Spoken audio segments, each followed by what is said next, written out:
Welcome into another episode of The Sportscaster and Her Son, where sports bridges the gap between the generations. I am your solo host for today, Jason Conander. I am a Generation Z teenager. Actually, I'm going to be 21 pretty soon here at the University of Texas at Austin. I'm a junior. I'm involved in Texas Student Television, and happy to be here today while my mom is on vacation.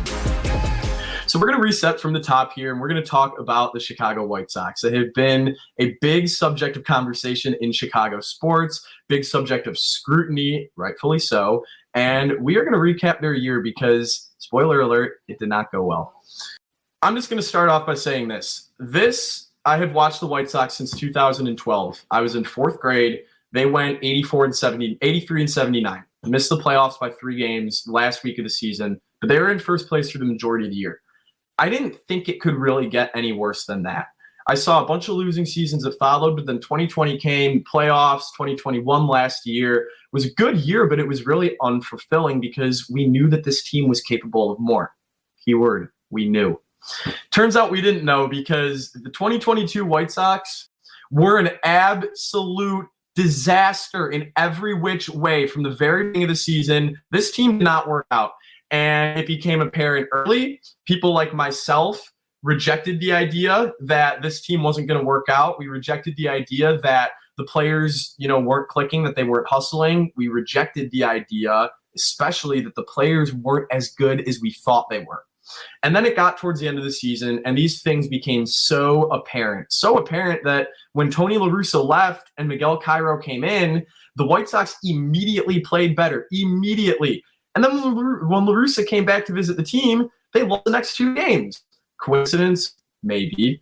But there were things that were wrong with the White Sox all year. And when a little Band-Aid fix came in, it helped immediately. So that was my first issue with the team, is that there are things that we had all rejected with this team until it was too late. And the front office and the coaching staff clearly operated the exact same way. My other thing is this. We thought that there were so many sure things on the White Sox this year. Luis Robert was probably the most popular MVP candidate in the American League. Dylan Cease was a very popular Cy Young candidate. Thankfully, that one ended up being right. But for the most part, nobody lived up to expectation on this White Sox team. Tim Anderson played 79 games. Yoan Moncada had the worst season of his career. Eloy Jimenez was hurt again. A.J. Pollock did not work out. Yasmani Grandal had easily the worst season of his career. And every single bullpen investment did not work out. Liam Hendriks was Liam Hendriks, but past that, the bullpen was garbage this season. So the offseason additions clearly did not add up with this team that the White Sox thought was ready to compete, but clearly were not good enough to compete. And on my last point, didn't even look like they wanted to be there most of the time. And that's what I really want to expand on, is when you get paid millions of dollars to be a professional athlete, and then there are people like myself who didn't even play high school sports. I look at professional athletes and I say, even though I love my job and I love what I do, I would trade places with that person in an instant, and I'd do it for free. And I know that there are a lot of people at home that think the exact same way. So throughout the season, when I would see Luis Robert not even half running out a ground ball, like a fourth of the way running out a ground ball, or Yoan Moncada going right back to the dugout after hitting a fly ball, some of these effort things, the little things were not there. This team clearly did not care. And it matters more to us, the analysts and the fans as well, that the White Sox didn't make the playoffs than it matters to the actual players. It looked like it mattered the most to Elvis Andrus, who ironically enough was there the shortest out of anyone. So from top to bottom, the season was a mess. Tony La Russa, in hindsight, should have never been in charge. There were offseason additions that should have been made. Josh Harrison was fine at second base, but they needed an impact power hitting bat, never added it, and never hit for power. They needed another piece of the rotation, never added it, and had Vince Velasquez and Davis Martin operating out of the 5 for most of the year. And they invested too much into the bullpen. So everything went wrong with this team. Now you have a full rebuild that looks like it could have to be completely started over with very little benefit reaped. 1 home playoff win, no playoff series wins, 2 playoff appearances, and now a whole lot of question marks. So in my opinion, there is no better person to talk to about this White Sox season than one of the people that has been there every step of the way, Chuck Garfien from NBC Sports Chicago. Chuck, thank you so much for joining us today. Great to be on with you. I know Peggy's not here, your mom, but great to be with her son, Jason. Big fan of both of you. Thank you. Even though my mom's not here, we'll still have a little fun, talk some White Sox. As fun as it can be to talk the White Sox at this time of the year. I just want to start off. So you have covered the team since 2004. My mom would always tell me growing up, there's nothing worse than covering a bad team. Where does this year's team rank in terms of most difficult seasons to cover? Well, technically, my first season covering the team was 05. I started working for what we were known as at the time Comcast Sportsnet in 2004. Just semantics there. But yeah, 05. That was a magical first year for me to cover the White Sox. Oh, just go ahead and win the World Series. It's going to be like this every year, isn't it? What's it like covering a team like this? Is that what you asked, or what was the question? It's almost like a two-parter. So what is it like covering a team like this is just as good of a question. But of all the years you've covered a World Series, you've covered playoff teams, you've covered close to 100 lost teams, and now you've covered this team. Where does this team rank in terms of most difficult teams to cover? All right, well, I will say in terms of just being a fan of a team, worst season just following the White Sox team since 1984, because in 1983, the White Sox won 99 games. They went to the ALCS. They had the Cy Young Award winner in Lamar Hoyt. They were just loaded. Tony La Russa was the manager, ironically. And then the next year in 1984, they won 74 games. They won 74 and 88. Everyone who had a great season in 83, they were just flopped in 84.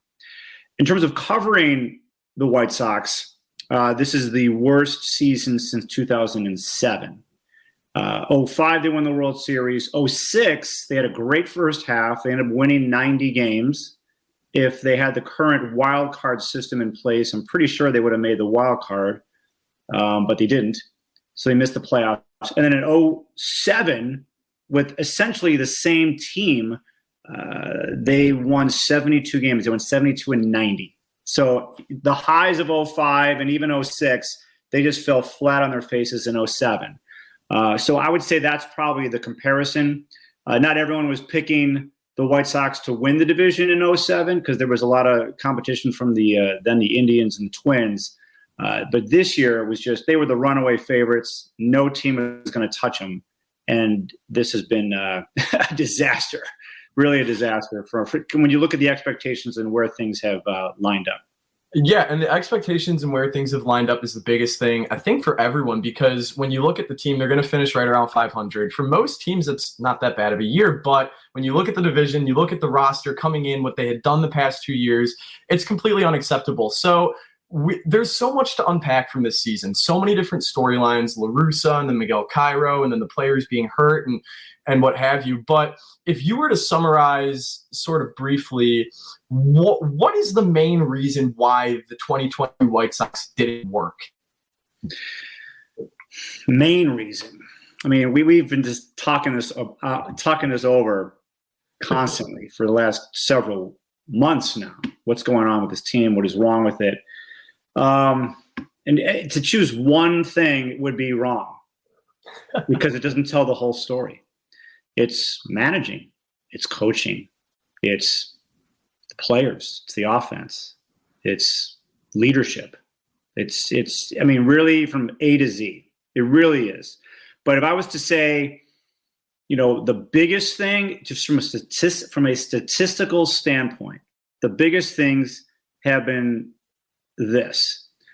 So many hitters, so many key members of this team failed to meet expectations and had such awful years offensively. Yoan Moncada and Yasmani Grandal, the two biggest.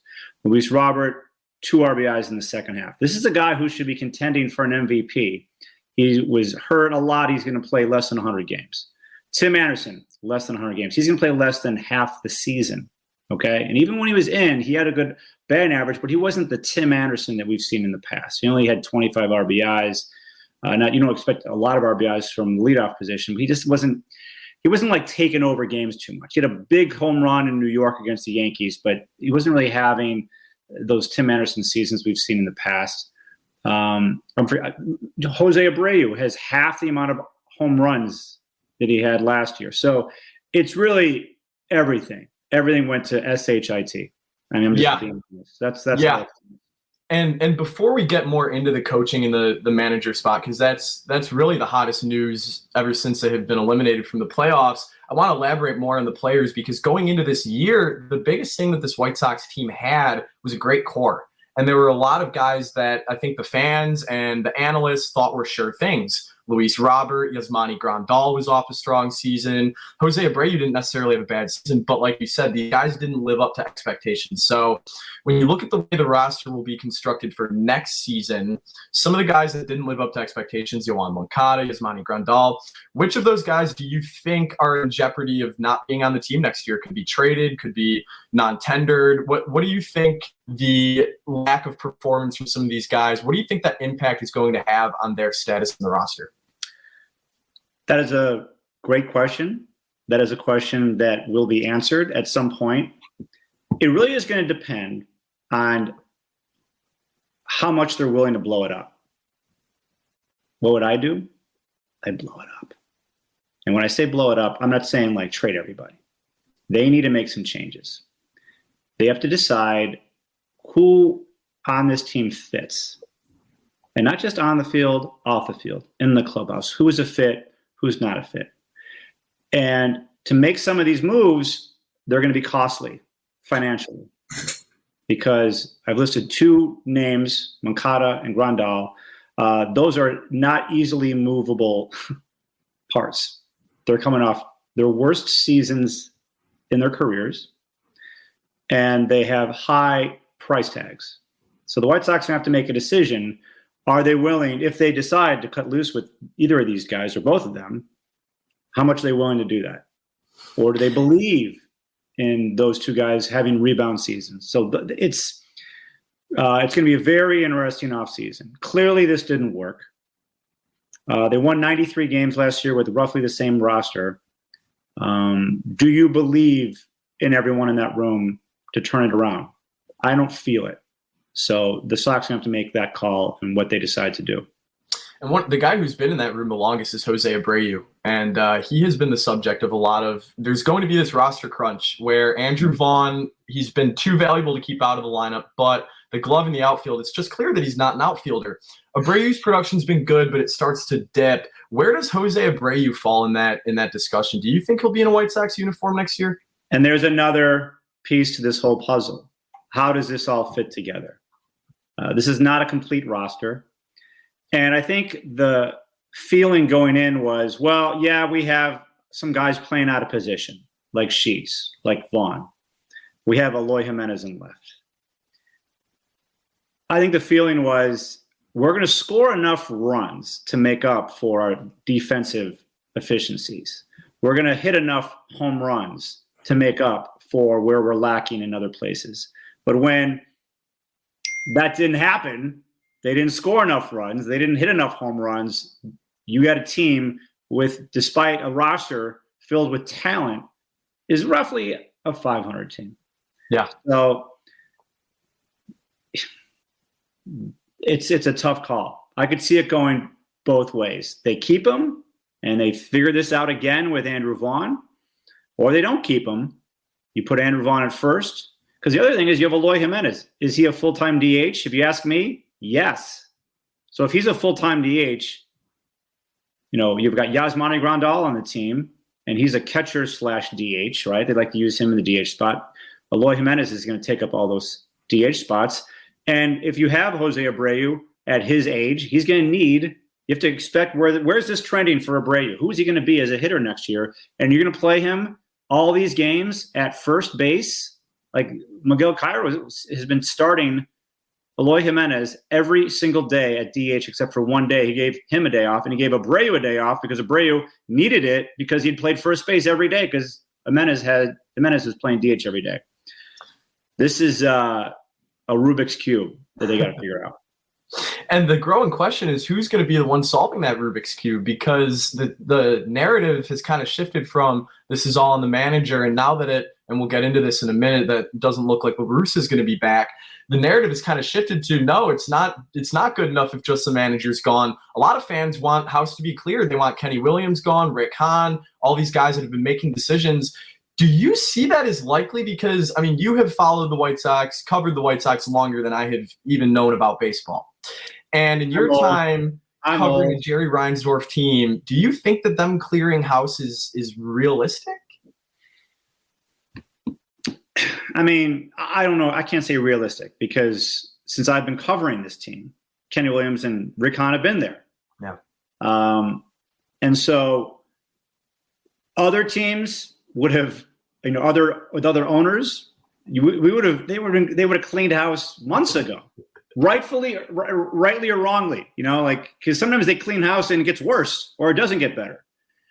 I'm not the person to say Kenny Williams should be fired or Rick Hahn should be fired. I can say this did not work and all parties are responsible, top to bottom.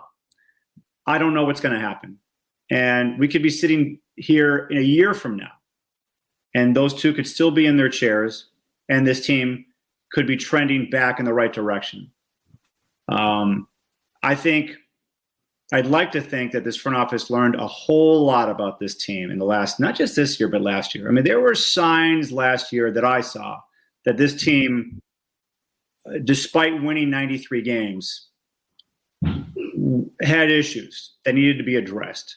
What were those signs? When they matched up against the Astros and did not look like I was going to say a minor league team. That's wrong. They did not compare with them. This is a team that on the margins, especially in a playoff series, they're not good at the little things at all. And they're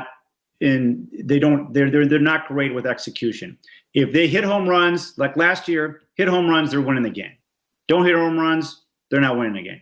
So if you go up against good pitching, close games in the playoffs, all the little things matter. And I think a lot of that happened last year. It was an inflated win total because they were playing so many bad teams and beating them to smithereens. They did have some good games against good teams, but for the most part, they were an inflated 93 win team. And things did not get better in 2022. It only got worse. And I'd say on top of that, the last two Septembers had been like they had really limped to the postseason and just really didn't show any life, to the point of where like they had a great roster and had a great season, and there's no momentum going into the playoffs. And now they won't even have to worry about that this year because they are not in the playoffs. And if it's going to be Hahn and it's going to be Williams still making the decisions, Miguel Cairo is going to be at the top of the list. I wouldn't put him at the top of the list. Why would you put him at the top of the list? I wouldn't say top of the list in terms of guys that they want, but I'm sure that they would interview him because he's been managing team for the past couple of weeks. For the first week, it was really good, and then everything since has been a disaster. But the players, at least for the first part, I'd say responded well to Cairo. What do you think about that? So these were things we were talking about at the time. It looked like they were responding well to him. I think he played a part in it, but what seems to kind of get thrown under the rug a little bit or forgotten was the day after Cairo aired things out to the team, the players had a players-only meeting. And they themselves, it comes down to them. They decided as a team, let's go. We can do this. So I wasn't in the meeting. I don't know what was said, but you needed Cairo to say that. You needed the players to believe it. Cairo did put Elvis Andrus in the leadoff spot, and that timed out perfectly because Andrus was playing like an all-star for a couple of weeks. He's not an all-star. He's been struggling for the last few games, but he played over his skis when they really needed him to, and I loved it. And he is a leader that this team is lacking, and I would consider bringing him back next year in some capacity. But there's only so much that a manager can do. I mean, it does. How do I say this? Managers do have an effect on a team. I'm one of those people that believe that this team is lacking leadership and better in-game decisions. Cairo, I don't have a good read on him, whether he can really do that.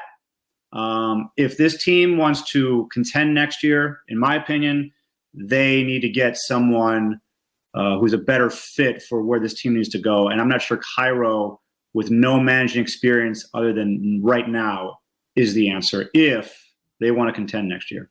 I assume they do. I really hope they do. I mean, I think that we all hope that, and blowing it up probably is the right call, but it just. Well, when I say blowing it up, I'm not saying like rebuild. Yeah. I'm not saying that. I'm saying blow some stuff up, like make some difficult decisions. Like anything's on the table. That's what I mean. So one of a former guy with manager experience in-game decisions leader is one of your colleagues, Ozzie Guillen. And Ozzie has been very outspoken about wanting to return to the White Sox. Do you, and obviously you can't speak for Ozzie, but I want to ask more so about this aspect. You're with Ozzie a lot. You're with Scott Podsednik a lot. Those are former players, one former manager, both former World Series champions. When you are with those guys and you hear those guys, point out these things that are just fundamentally wrong about the way the team is being coached and the way the team is being ran, like what does that really show you? Because I think it's not very conventional in baseball where you have these players, former players on a team be so outspoken about the way the current team is ran. You see it more in football and in the NBA, but definitely not in Major League Baseball. We have become, they have, and me and myself have become more outspoken this year, mainly because the expectations and not meeting the expectations. And, I give teams, White Sox players, a whole lot of rope every year, especially April, May, even into June, because there's a lot of stuff that happens and things get magnified early in seasons and then things turn around and, I don't want to jump to any kind of conclusions because it's a long season. And when they went through a rebuild, like, what are you supposed to do? You've got these guys who aren't going to be here next year or in the future. You're just going to like lay into them. I'm not going to do that because it's, I don't want to, and I'm speaking for Ozzie and Pods. We don't like to make things personal with any specific players. But the expectations, White Sox players were talking about World Series contention. I had Liam Hendricks on my podcast in spring training. He said we're going to be the most hated team in baseball, or one of the most hated teams in baseball this year, because people are going to want to play us. And so all these things were happening. April happened, May, June, and then we come on right after the game, and we know what the fans' expectations are. And if we were to come out in July and August and September and say everything's fine, everything's great, we'll win the division anyway, the people who are watching us wouldn't be authentic. And so, so watching them, I don't want to speak for Ozzie and Pods, but, they have a careful eye as to how a game should, how teams should play. And when you watch how the Guardians play, like, we are big fans of how they play the game and the effort that they bring, their hunger, their fire, their execution. The Guardians are here, and the White Sox have been here for most of the season. Yeah. And I think that this is a great last final point to end on. I'm really glad that you kind of talked about how you and Scott Podsednik and Ozzie, y'all always try to be very impartial and not kind of make it personal with the players. And as someone who's on Twitter a lot, you're on Twitter a lot, the sentiment towards White Sox fans frequently, not just this year, it's been especially this year, but it's really been like this a lot, has been the fan base is very critical, and then they get upset that the media isn't critical, or they kind of sort of like to paint this picture that the media doesn't show the full story. How difficult has that been to do this year? Because you can't be biased because you're doing the White Sox pre and post game show. You're working for the White Sox essentially, but at the same time, you're covering this team that has been an all-out disaster, and the fans are outraged, and they have every right to be outraged. How do you find that middle ground as a reporter, as a media member? It is a balance. I don't work for the White Sox. I work for NBC. there's a gray area there because, they're partners. And, I have to report on the team and also understand that there's a relationship there. But, I can tell you this, that not one White Sox person has said one thing to me about anything that I've said on the air this year. I think they would only, I guess I'm speaking for them, but I would say they just want us to be fair. And, the proof is in the pudding. What has happened with the product? If we were to say, oh, everything's fine and dandy, even they would disagree with us. So, yeah, it's a balance. And when you're in the clubhouse, I understand what it's like to be a beat writer. I'm not a beat writer, but I know all the beat writers. And you have a relationship with those teams and those players, coaches. And if you look back, when Ozzie was the manager, he got a lot more heat in the media because you had a lot more columnists for the Tribune, the Sun-Times. They would just helicopter in, blowtorch their way through the clubhouse, ask all the tough questions, and then just rip the team apart. Or they wouldn't even go to the clubhouse, like Jay Mariotti of the Sun-Times, and he would just be on his computer and he would just fire away. But those were different times. We really don't have those columnists anymore. What you do have, which is different, is you have social media. And 15, 20 years ago, there was no social media. All you had was media and an occasional blog or two in the beginning stages of the internet. So players today, I would rather have those columnists ripping the team apart and it just goes away. It's in the newspaper and it goes away in a day than what we have today. Social media. Oh, yeah. I'm on Twitter. Social media, hate to say it, has been the worst thing for our society. I don't get me started on this, but I guess I've started. We have become very, very tribal, and people will say things on social media they would never say to somebody's face. And I think we as human beings are suffering from it in the biggest, most harmful way. I take part in Twitter. I like it. It's good for my brain.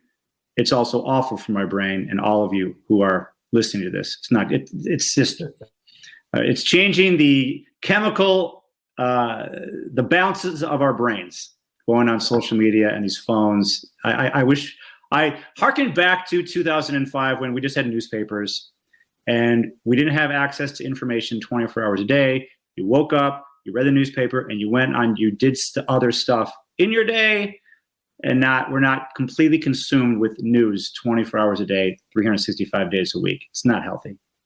I completely agree with that. As someone who's studying journalism now and is on Twitter all the time, it is a battle. And you say it's all about finding a balance. You are somebody who has found that balance. Your coverage this season has been excellent. It has not been an easy season to cover. It has not been an easy season to watch.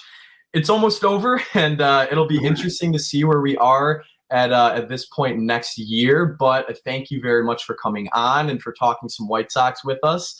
It's been a long season. It's what everyone says with baseball, and glad that you could kind of tie the bow on it for us. Yeah, and I'll say this: I'll take an interesting season over a bad season any day. This was in terms of stories and things to talk about. We had a lot to talk about. I'm always hoping they win. I always would prefer to do a winning post-game show. Unfortunately, we had too many losing post-game shows, and I'm hopeful that they will be better next year, and it'll be more fun to cover this team. And thanks for having me on. I appreciate it, Jason. Of course, Chuck. Thank you very much for joining us. His stuff can be found over on his Twitter at Chuck Garfien, obviously NBC Sports Chicago White Sox pre- and post-game show, and he is the host of the White Sox Talk podcast. Thank you again for joining us, Chuck. All right, Jason. Appreciate it. Well, it was awesome, as always, to hear from Chuck Garfien. Very interesting insight, especially on his relationship with Ozzie Guillen and Scott Podsednik. And from a media standpoint, the way that they have went about covering this team, especially as the season has went on, super interesting. And I think that every White Sox fan needs to hear Chuck's quote about how the White Sox never once approached him saying that they had a problem with anything that he had said or tweeted. I think that those guys catch a lot of heat unnecessary heat on Twitter about carrying water, what have you. It's a tough job, and it's a tough team to cover. And somebody like Chuck does an amazing job with it. And we're very lucky to have him on to bring in some insight on what went wrong this season. And so we don't have my mom here to kind of introduce the predictions, but a big part of our show is my 3 predictions, and I have 3 red hot predictions prepared for us today. My first one is going to be baseball related. Actually, all of these are going to be baseball related. Staying on topic, only one is White Sox related, and we'll get to that at the end. My first prediction is going to be my World Series prediction. At first, it was White Sox Mets. White Sox won't make the playoffs, so I won't have to worry about that part. But the New York Mets are going to be in the playoffs, and they have been very fun to follow this season. Max Scherzer, Jacob deGrom. No team has had more players on the injured list. No team has been more fun to watch. Edwin Diaz has been absolutely electric in the 9th inning. I love the Mets from top to bottom. They have a competitive lineup. Buck Showalter has playoff experience, great rotation, and a great bullpen built for postseason success. New York Mets are my World Series champions. Number 2 prediction, and this is going to be Cubs related. A lot of talk on the Cubs spending going into this offseason. They will have money to spend between Marquee and just because they have very few future commitments after the season with Jason Hayward gone. I'm going to say that the Cubs are going to make a big splash, but it won't be the big splash that they had been rumored to make for a while, and that is Carlos Correa. Instead, I'm going to predict that the starting shortstop for the Chicago Cubs next season is going to be Xander Bogaerts from the Boston Red Sox. Bogaerts is a perennial MVP candidate at shortstop. He's a great hitter. He is an amazing fielder. He's a perennial all-star as well. Made his major league debut in the 2013 postseason and ended that postseason World Series champion. So this guy has produced ever since he's been in the league. For those of us who follow baseball, he is a household name, would be a great investment for the Cubs. And I think that he fits what they're trying to do with this balanced approach, not going too power heavy, not going too defense heavy. They're getting guys that are good at multiple things, 5-tool players. Bogaerts is like that. My third and final prediction, and we touched upon this with Chuck, I'm going to predict that Jose Abreu will be elsewhere at the start of next season. And the reason why I'm predicting this is because the White Sox have an obvious roster crunch. That roster crunch is they have about 4 to 5 guys who can play DH, who should play DH, and really only 1 or 2 guys in Eloy Jimenez / Jose Abreu or Andrew Vaughn that should be playing DH. So with Andrew Vaughn, whose bat is too good to keep him out of the lineup, but the glove is really too bad to keep him in the outfield for too long, a decision needs to be made. And it's a difficult decision. As Chuck pointed out, the White Sox front office will need to make difficult decisions this winter. This will be the most difficult decision, what to do with Jose Abreu. And I think that the White Sox are going to need to rip off the Band-Aid and tell Jose, thanks for everything since 2014, but Andrew Vaughn's our first baseman from now on. And given that Abreu is going to be a free agent this offseason, White Sox won't have to trade him. They won't have to non-tender him. So that's going to be, I'm going to have to say that Andrew Vaughn is going to be the starting first baseman. Jose Abreu will be elsewhere. One thing that my mom loves to do on these shows is give her final thoughts at the end of the episode. So since my mom is not here with us today, I figured that I would give my final thoughts, and some of you are going to want to listen to this. A big part of being very involved in sports and in sports media is knowing when you're wrong. And I am overdue admitting that I was wrong about this year's White Sox team. I predicted that this year's White Sox team would go 162. Predicted that they would be World Series champions. I predicted that Luis Robert would win the MVP. All of those were so far off the mark. I apologize for being wrong. I apologize that I did not see earlier that this White Sox team was not going to work out. But what I will not apologize for is having hope going into the season, because that's the fun of sports. And what I hope for this White Sox team is that amidst all the chaos of this year, amidst everything going on in the front office and with the coaching staff, I hope that next year, come March, there's a clear vision for this team and that there's still excitement for this team. And more importantly, I hope that next year, come September, our White Sox season recap isn't a season recap. It's a White Sox season postseason preview. So that's what I hope for next season. And baseball is an amazing sport. I don't think that a full rebuild is a great idea. Neither does Chuck. So we'll see what ends up happening with these White Sox. But I really wanted to get that out there. I was wrong. I'm sorry. I apologize. I hope for better next year.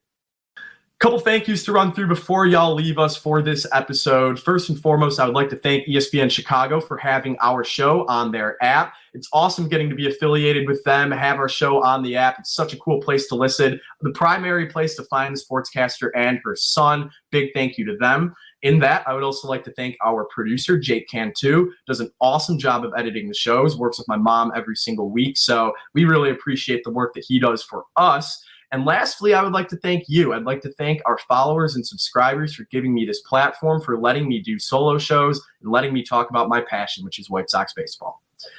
As always, you know where to check out our shows, videos posted on YouTube, the Sportscaster and Her Son podcast, audio on the ESPN 1000 app, Spotify, SoundCloud, Apple Music, wherever you find your audio, you will find our podcast. Lastly, we have a Twitter at TSAHS Pod, on Twitter at THASH Pod. I promise I'll get that locked out eventually. That is where we post clips up to the shows, latest news about the podcast, and we have merch coming out pretty soon. So we will be dropping the link to merch live on that Twitter. Do not miss it. Thank you for joining us. It's been a pleasure being able to do this one by myself. You can follow me on Twitter at Jason Conander. I tweet about the White Sox. I tweet about the Texas Longhorns. I tweet about being a college student. So you can check out more of my stuff there. You know where you can check out our show. Have a great day.